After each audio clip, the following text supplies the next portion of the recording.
Personal Poe Collection by Edgar Allan Poe. The Raven. Once upon a midnight dreary, while I pondered, weak and weary, over many a quaint and curious volume of forgotten lore, while I nodded, nearly napping, suddenly there came a tapping, as of some one gently rapping at my chamber door. "'Tis some visitor," I muttered, tapping at my chamber door. "Only this, and nothing more." Ah, distinctly I remember it was in the bleak December, and each separate dying ember wrought its ghost upon the floor. Eagerly I wished the morrow, vainly I had sought to borrow from my books surcease of sorrow, sorrow for the lost Lenore, for the rare and radiant maiden whom the angels name Lenore, nameless here for evermore. And the silken, sad, and certain rustling of each purple curtain thrilled me, filled me with fantastic terrors never felt before, so that now, to the still beating of my heart, I stood repeating, "'Tis some visitor entreating entrance at my chamber door, some late visitor entreating entrance at my chamber door. This it is, and nothing more." Presently my soul grew stronger, hesitating then no longer. "Sir," said I, "or madam, truly your forgiveness I implore. But the fact is I was napping, and so gently you came a-rapping, and so faintly you came tapping, tapping at my chamber door, that I scarce was sure I heard you. Here I opened wide the door. Darkness there, and nothing more." Deep into that darkness peering, long I stood there wondering, fearing, doubting, dreaming dreams no mortal ever dared to dream before. But the silence was unbroken, and the darkness gave no token, and the only word there spoken was the whispered word, "Lenore." This I whispered, and an echo murmured back the word, "Lenore." Merely this, and nothing more. Back into the chamber turning, all my soul within me burning, soon again I heard a tapping, somewhat louder than before. "Surely," said I, "surely that is something at my window lattice. Let me see then what thereat is, and this mystery explore. Let my heart be still a moment, and this mystery explore. 'Tis the wind, and nothing more." Open here I flung the shutter, when, with many a flirt and flutter, in there stepped a stately raven of the saintly days of yore. Not the least obeisance made he, not a minute stopped or stayed he, but with mine of lord or lady perched above my chamber door, perched upon a bust of Pallas just above my chamber door, perched and sat, and nothing more. Then this ebony bird, beguiling my sad fancy into smiling, by the grave and stern decorum of the countenance it wore, "Though thy crest be shorn and shaven, thou," I said, "art sure no craven, ghastly grim and ancient raven, wandering from the nightly shore. Tell me what thy lordly name is on the night's Plutonian shore." Quoth the raven, "Nevermore." Much I marvelled this ungainly fowl to hear discourse so plainly, though its answer little meaning, little relevancy bore.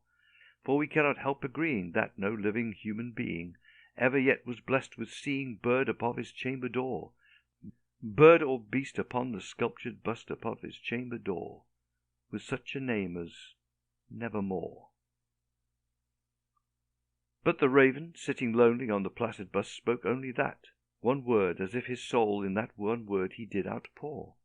Nothing further then he uttered, not a feather then he fluttered, till I scarcely more than muttered, "Other friends have flown before. On the morrow he will leave me, as my hopes have flown before." Then the bird said, "Nevermore." Startled at the stillness broken by reply so aptly spoken, "Doubtless," said I, "what it utters is only stock and store, caught from some unhappy master, whom unmerciful disaster followed fast and followed faster, till his songs one burden bore, till the dirges of his hope that melancholy burden bore, of never, nevermore." But the raven, still beguiling all my sad souls into smiling, straight I wheeled a cushioned seat in front of bird and bust and door. Then, upon the velvet sinking, I betook myself to linking fancy unto fancy, thinking what this ominous bird of yore, what this grim, ungainly, ghastly, gaunt, and ominous bird of yore meant in croaking "Nevermore." This I sat engaged in guessing, but no syllable expressing, to the fowl whose fiery eyes now burned into my bosom's core. This and more I sat divining, with my head at ease reclining on the cushion's velvet lining that the lamplight gloated o'er. But whose velvet violet lining with the lamplight gloating o'er she shall press, nevermore. Then methought the air grew denser, perfumed from an unseen censer, swung by seraphim whose footfalls tinkled on the tufted floor. Wretch, I cried, thy God hath lent thee, by these angels he hath sent thee, respite and nepenthe from thy memories of Lenore. Quaff, oh quaff this kind nepenthe, and forget this lost Lenore. Quoth the raven, nevermore. Prophet, said I, thing of evil, prophet still, if bird or devil, whether tempter sent, or whether tempest tossed thee here ashore, desolate yet all undaunted, on this desert land enchanted, on this home by horror haunted, tell me truly, I implore, is there balm in Gilead? Tell me, I implore. Quoth the raven, nevermore. Prophet, said I, thing of evil, prophet still, if bird or devil, by that heaven that binds above us, by that God we both adore, tell this soul with sorrow laden, if within the distant Aden it shall clasp a sainted maiden whom the angels named Lenore. Clasp a rare and radiant maiden whom the angels named Lenore. Quoth the raven, nevermore. Be that word our sign of parting, bird or fiend, I shrieked upstarting, get thee back into the tempest and the night's Plutonian shore. Leave no black plume as a token of that lie thy soul has spoken. Leave my loneliness unbroken, quit the bust above my door. Take thy beak from out my heart, and take thy form from off my door. Quoth the raven, nevermore. And the raven, never flitting, still is sitting, on the pallid bust of Pallas just above my chamber door.